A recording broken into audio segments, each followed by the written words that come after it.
around them. So they've done a great job recruiting, and Samuels is probably the single most dynamic player other than Lamar Jackson that we have seen this year. So he presents its own set of issues and matchup concerns. So, but when you're in that playoff, you could just probably take out the logo and put another logo in there, and then you're going to find those same type of issues with all these teams. So it's fun and exciting, the challenge of it. Players have said there may be an advantage to having already done this last year and going through it. Do you find it from a coaching perspective that there's also an advantage in that as well? Oh yeah, but if there's an advantage for us, there's an advantage for them. It's the way I look at it. I don't ever. I just think about what you do today. Can you create an advantage today?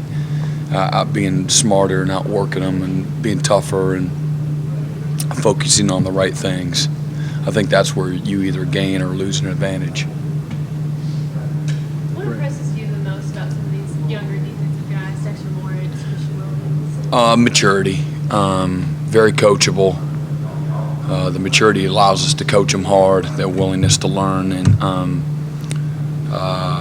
just the humility, that they have for such young guys. And most young guys, first of all, if they come here and they get baptized, that's the first baptism from a football standpoint, and a lot of guys don't like it. They can't handle it. They're not ready for it. And then there's a few exceptions that are ready for it, and that maturation process just happens faster for them. And so they're ahead of the curve. A lot of the young guys you're talking about.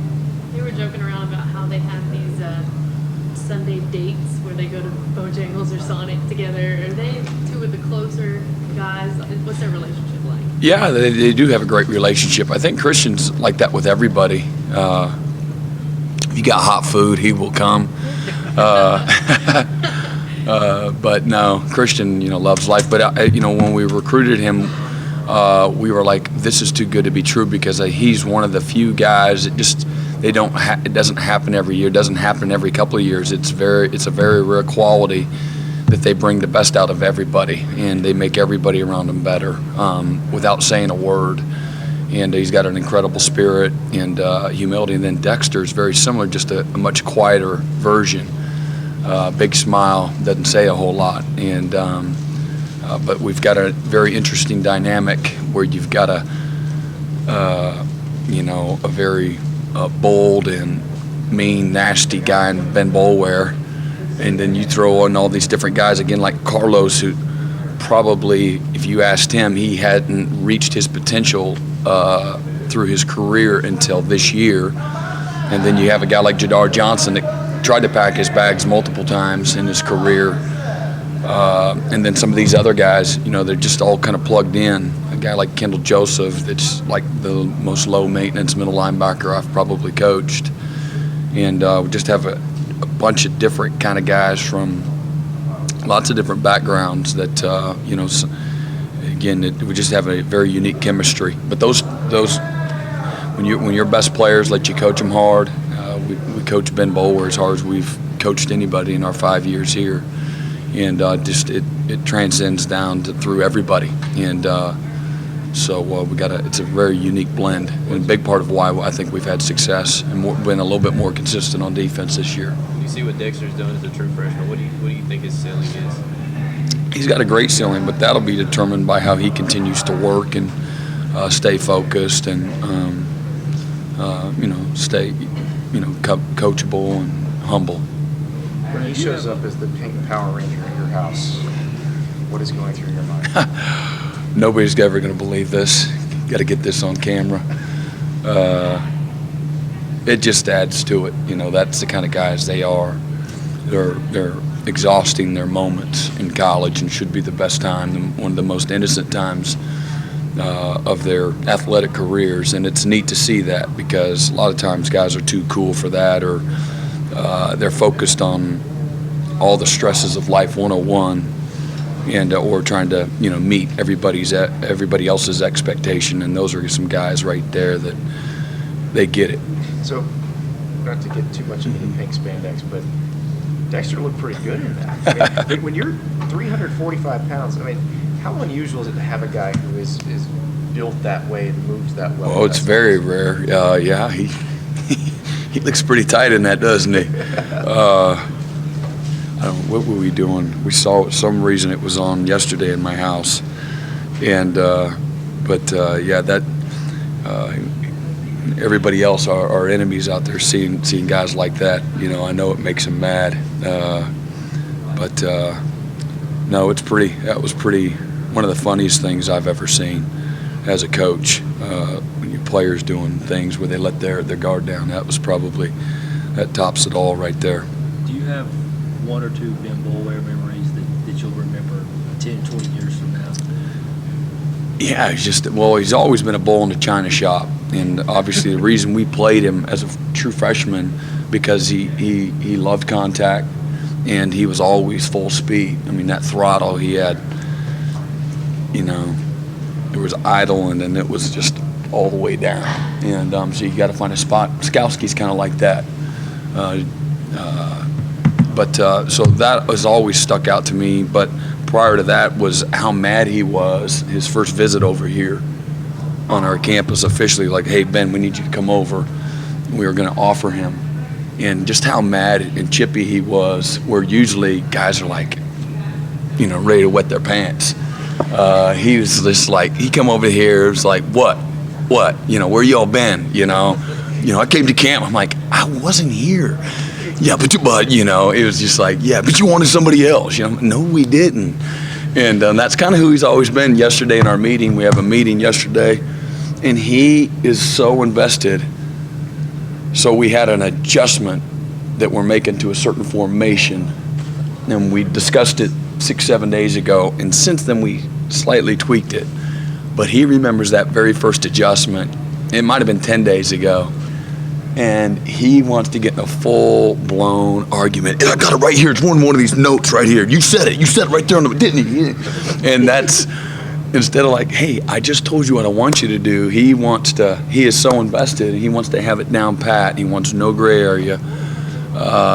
You know, and if you were there, you would even appreciate it more than what I can mimic. But that's just been a guy since he's been here. He's been completely and totally invested, and he's wanted success in the worst way. And his commitment matches his goals, and it has since he got here. And that's 9 times out of 10, that's not the case. And from him coming in and saying, you know, I should be starting, you know, over other guys, very good players, and you know, he wanted answers to wanting to quit and going through a real rough time, you know, just personally in his life, to where he is now, the face of, you know, again, our defense. And let's face it, you know, from a toughness standpoint and a defensive standpoint, really what you want your guys to be about. Passionate, tough, physical, you know, full throttle, you know, emotional guy, you know, that just people feed off that. It's a very infectious energy to have, and it's very natural for him. How much of yourself do you see in him? Oh, probably a little bit, you know. So we're like this, I mean, in a really good way. I get after him because I know all of a sudden he'll explode, and then I got everybody's attention. So there's, you know, from a competitive standpoint, very, very, very similar. You talked about him wanting to win at one point. What did you talk to him about in terms of just trying to stay the course? Because that's a low moment for any player to question him. Yeah. Well, you know, it was all personal issues, and it was really not just one thing. So that's frustrating because I think men, generally speaking, we're so simple-minded, we're so easy, and we want, okay, what's the issue? You got, all right, what's the equation? Let me put that equation in there, and here's the formula, and you fix it. We like to fix things. Problem, let's fix it. That's it. And when you can't do that, it's you feel a little bit helpless. And so, trying to navigate that was hard with him. But he has an unbelievable support system with his family as well. and just tried to be there, again, emotionally for him to try to kind of, weather the storm. He's just going through a small storm in his life like we all do, and just needed a little bit of guidance. And, our part was, small, and his family, I think collectively we all helped him get through that. When you talked about the relationship between Christian and Dexter, how important was Christian in getting Dexter to come here? Because like Dabo said, he thinks a big reason that maybe Dexter was interested in Clemson is because he kind of saw someone like him that he could compete with. Yeah, I think that's, anytime you have such a dynamic, ultra positive, very articulate, just an energy that's, it's really uncomparable. And you can share that with a prospect. I think it can be beneficial, and I think that they immediately clicked, and players like to play with good players too, and so when you have that with a real compatibility, I think that was a great match. When you notice Dexter was going to be able to step up to this level and he could play? In the first after the first few days in pads, you just never, the Paul drill isn't necessarily indicative, and out of pads definitely isn't. You can see him run around, but when you get to pads, most young guys, they all want to stand straight up and down and look in the wrong spots, and just don't have the discipline. And after the first couple of days, just seeing a lot of natural movement and hand placement and footwork and pad level, you knew immediately that he's going to be just fine and better than fine. And what does it speak to his toughness to play on the level he is playing? Oh, it's great toughness. That's physically the most challenging position to play physically, where you're inside, and typically that takes, more time than not to develop, everything from eyes, hands, and feet, which are your foundation, into the toughness that goes along with it. And so that he just went, just really, can you print that? He just took off, and but he's brought that foundation where, again, when we've talked about it with we had a corner, Mackenzie Alexander, that was just born to be a cover corner, and Dexter possesses a lot of the same instinctual and fundamental qualities, very natural movements and things of that nature that Mackenzie had as a great natural cover corner. Coach, speaking of y'all's tackles for losses and sacks are ridiculous this year. What is that a product of more than anything else from your vantage point? Well, I think systematically, since we've been here, I think that you got good players, good athletes, and you have an aggressive approach. I think that there's some fundamentals that have to be taught, in order to have consistent success doing it. So I think, our D-line coaches, Marion Hobby and Dan Brooks, do an unbelievable job. How else do you continue to lose players and continue to have the same type of results? And I think that systematically, in the teaching are the things that are the common denominator, along with good talented players too. And so I think all those things combined have allowed us to do that. You got to have great cover guys too. So a lot of, you get tackles for loss for a lot of reasons. The sacks are a part of that as well, and you play with good coverage in the back end as well. So, but we have an aggressive approach. Urban Meyer speaks extremely highly of you. I'm just wondering, what is your take on him? But then number two, their offense in a special way. What special challenges does it present that maybe sets it apart from what you've seen? Well, I think from his days as an assistant back at Notre Dame, I know what he had studied or had visited with Coach Bill Snyder, who's kind of the king of, we're going to have an extra hat offensively. Coach Snyder has a tremendous understanding of defense and how to attack you, how to formation you, how to get an extra hat and out-leverage you defensively. I think he's built his whole career offensively since his prolific throwing philosophy has really kind of gone out, and he's focused, in the last, since probably '97 when we had Michael Bishop at Kansas State as a real dual threat running quarterback, where you ran the quarterback power and the quarterback counters, and and took that shotgun option principles to a pro-style spread attack. And, he's taken that and built upon it, and has emulated a lot of the same things, what you see from Coach Schneider. And then he's tough, he's a relentless recruiter, he demands, I think, his receivers, how they block, being a receivers coach, shows up there. The special teams, his hands are all over it. He's a great football coach, but he's tough, very demanding. His guys always play with discipline. So, what he's done in such a short amount of time at Ohio State is pretty remarkable. When next year he's a Heisman Finals quarterback, one of the top running backs, two of the top receivers, and scores linebacker and front corner, how do you sustain that success to not, drop off to 8-4 land? How do you keep next year? Next year? Oh, geez, I'm thinking about this next practice. Next year, I don't know. I think it starts with the mindset and just belief first and foremost. Now, recruiting right, developing your team. Even when nobody else has seen them in the stadium, those guys are still being developed. The older guys pouring into the younger guys, and so it's really all those things combined. But you got to have good players. You have to recruit.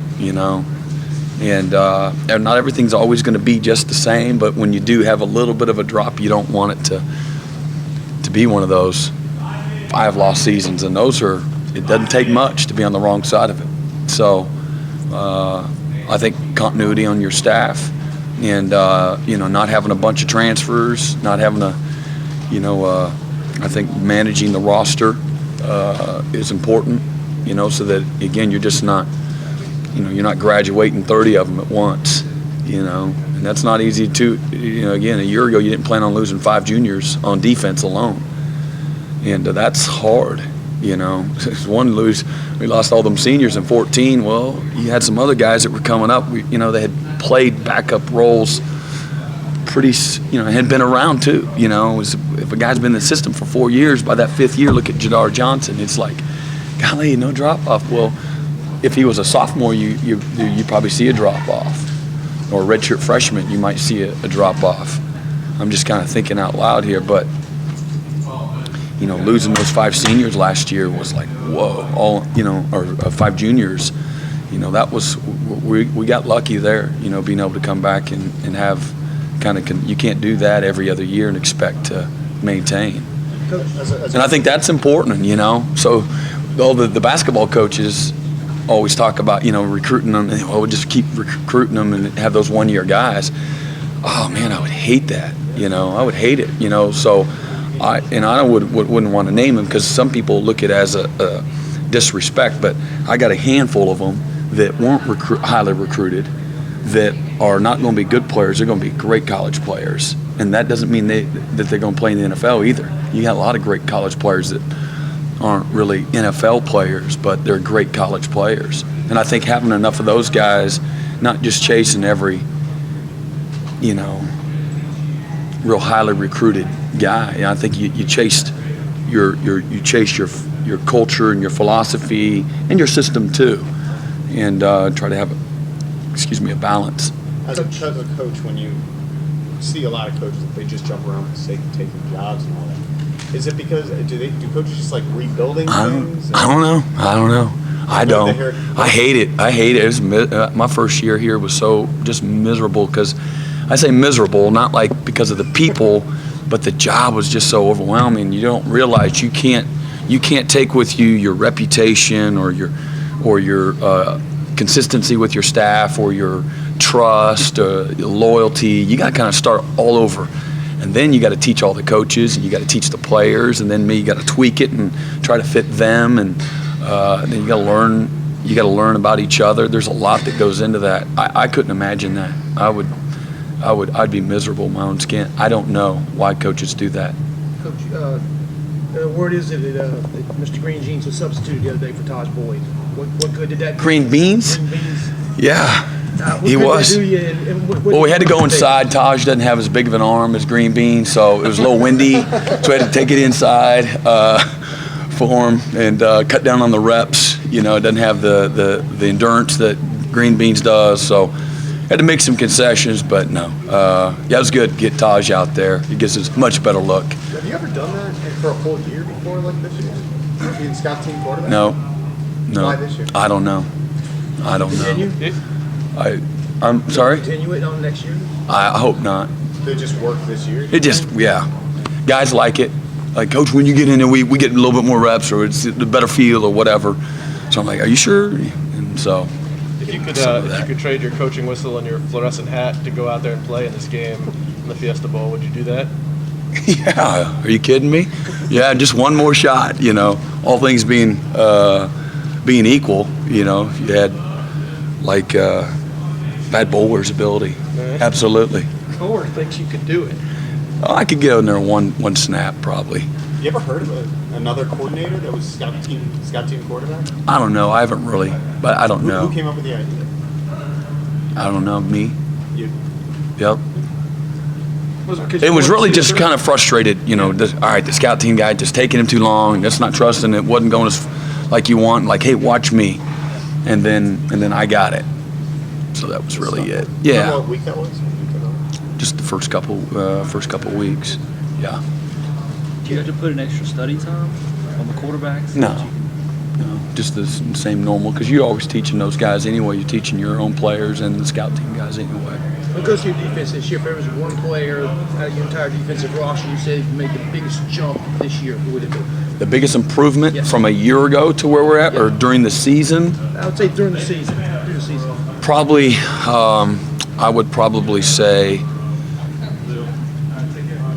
Cleveland, Jadar, or Dorian. I can't name one. Those are kind of the three guys: Cleveland, Jadar, and Dorian. Brent, do you Those talk- three. Do you talk to your guys at all about not looking ahead, not thinking about the NFL, and do you think that might have been a problem at all last year? I don't want to know about last year. I really don't want to. You know, last year was last year.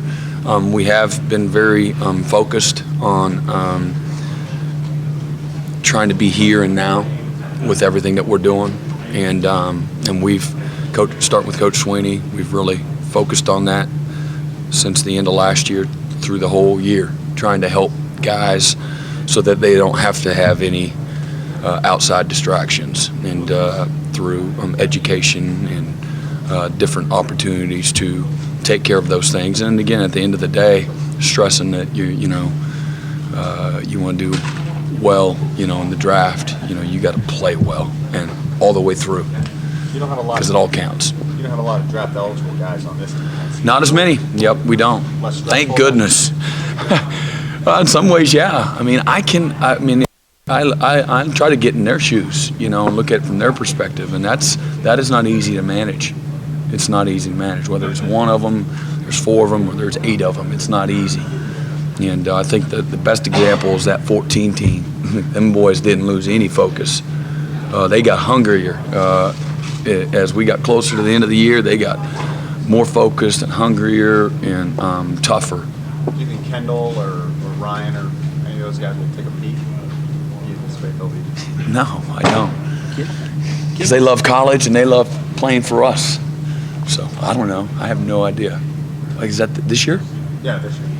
They're eligible this year? There's a few that would be. Yeah, they're not ready for all that. So I'll speak for them. They're doing real well where they're at right now. So. You talked People about putting mention- yourself in their shoes, and it's not obviously an apples to apples comparison, but I mean, you've had opportunities maybe for bigger jobs elsewhere. I mean, you haven't, you know, you appreciate, I guess, the ground you're walking on. Yeah, I mean, I think my career has been exactly that. So it's easy for me to believe myself when I say it, because and I think it's like anything in life. When you know, control what you're controlling right now, here today, and staying focused is a big part of that, and being committed to something, stand for something, have some loyalty to you, and don't worry about credit or other opportunities. Those they'll fall in your lap, and if you want to pursue them, you know, good for you, you know, and if you don't, you want to.